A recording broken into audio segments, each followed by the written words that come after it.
Welcome back. Before we wind down on this conversation, let's find out from Mr. Saba if the Code of Conduct Bureau has the political will in delivering on its mandate. Stay with us. Now, have you been able to verify Mr. President's assets? No, not yet. So when do you intend to embark on this exercise in verifying Mr. President's assets?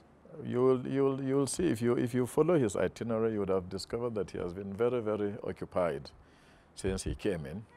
And I know that it was only last weekend that his senior special assistant, Mr. Garbashir, who made a pronouncement on the air that Mr. President is going to openly declare his assets after he has been verified within the first 100 days in office.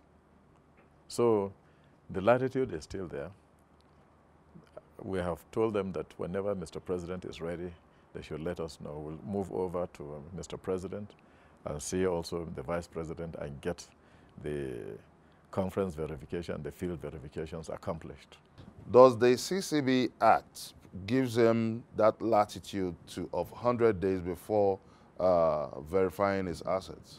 It does, in the sense that what we expect Mr. President to have done, he has done it.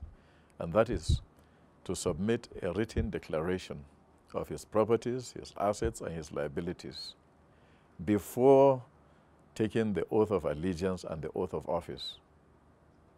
And that he did. Now, being privy to Mr. President's assets, do you have any cause to raise any questions about his assets? No, the question of verifying or investigating, as you said, has not arisen because he has made a written declaration to the CCB.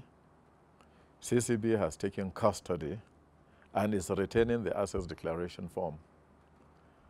When it is convenient for him and he calls on CCB to come and verify him, we will go there and have a conference verification with him personally, and then we'll now follow it later with the field verification.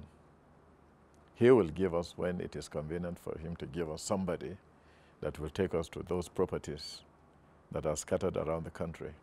So now let's look at the entire public service now. How do you go about protecting the confidentiality clause in your act?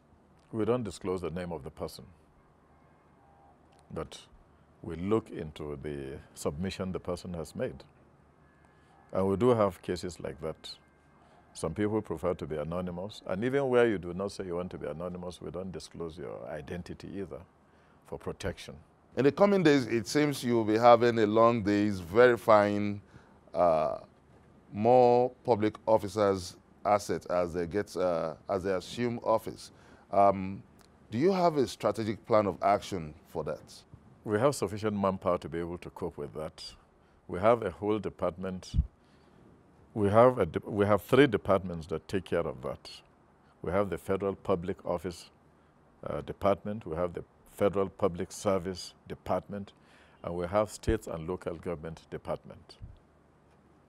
And all of them are sufficiently equipped to accept or receive asset declarations of public officers.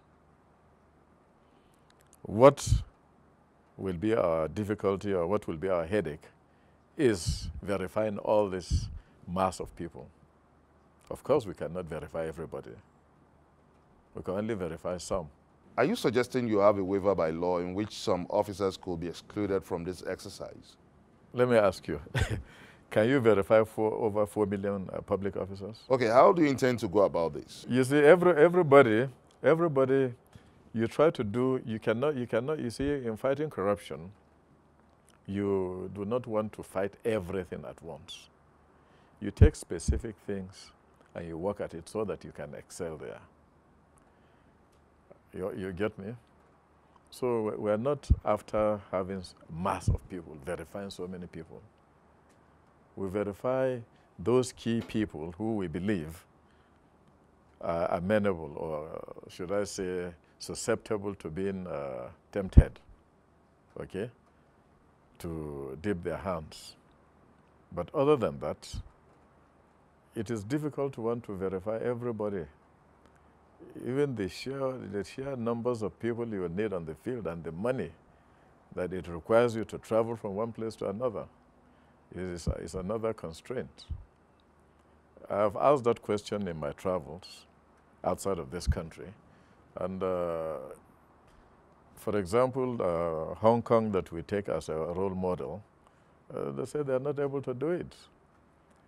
They only will do it if they have a petition against you. That is when they run a total profile on you. And that on that particular, at that day, everything about you will be brought to the fore. And so we follow similar models. Does that suggest some offices could be quite tempting? I think so. Okay, tell us those tempting offices. Well, what we have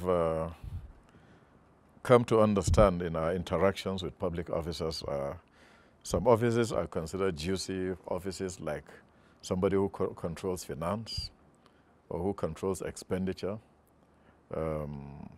somebody who is in housing, in charge of allocating houses or in charge of selling houses, somebody that is in an agriculture department where fertilizers and farming implements are sold or given out, depending on the policy of which government. These are areas that are susceptible to this kind of vices. Now, from what you've said so far, the office of the finance minister looks most tempting because that has a direct link to the national purse. Now, leaving office now, perhaps you might have been pressed to verify assets. What are your findings? I don't want to talk about individuals, please. Okay, if we are not going to fall into taking up on personalities now, let's look at issues now. Have you gotten any complaints from the finance ministry on the operations of the finance ministry so far? Nobody has brought any petition on the Federal Ministry of Finance per se. And so we just don't go on a wild goose chase to go and say we are verifying. What are you verifying?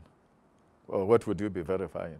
Now, I want you to shed more light on the expectations and the provisions of the law in terms of the conduct of public servants. Okay, if you are a retired public officer, the law does not permit you to take another job, another remunerative job, apart from you getting, let me put it this way.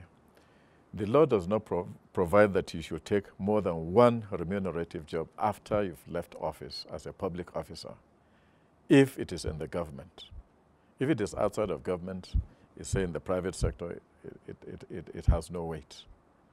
But if you're going to work in government, as I am a retired officer, I cannot take more than a job and be paid from the same government, paid your pension, you are getting more than one salary. It's not allowed. The other aspect is, what did you ask? The gift. Yeah, gifts. Yes, what the law says is that you should not accept any gift. The gift that you can take is that recognized by tradition. When a relation gives you a gift, you are permitted to take that gift within the context of the traditional setup. Before we wind down this conversation, what difference has the Code of Conduct Bureau made in public institutions, in enhancing moral rectitude in public institutions? I think we have gone quite some way because the CCB does not go about preaching, but there are fundamental guidelines that governs every human behavior, that you do not need somebody to come and preach to you. And this is where most of the times we do public enlightenment, we bring religious leaders from Christendom, from Islam, so that they can talk to people. What does religion say? And by and large, people are listening. We also talk with our religious friends across the divide. Please speak on morality every now and then. the opportunity is there in the church, in the mosques, so that because people will listen to you more. If me or you go to speak on morality now, say, well, let him be speaking what he wants to speak. But if they know that you are a reverend or you are an Islamic scholar, telling them and you are drawing the verses from the scriptures, the tendency is that they're going to listen and they're going to adhere to it. Mr. Sam Saba, it's been nice having you in this conversation, and thank you very much for being on this episode of Question Time. Thank you very much indeed. Thank you for having me. And that's as much as we can take on this episode of Question Time. You may also send us your comments on our various social media platforms showing on your screen. Join us next week on another exciting episode of the show on Channels Television. Many thanks for watching. I'm Benga Ashiru saying goodbye.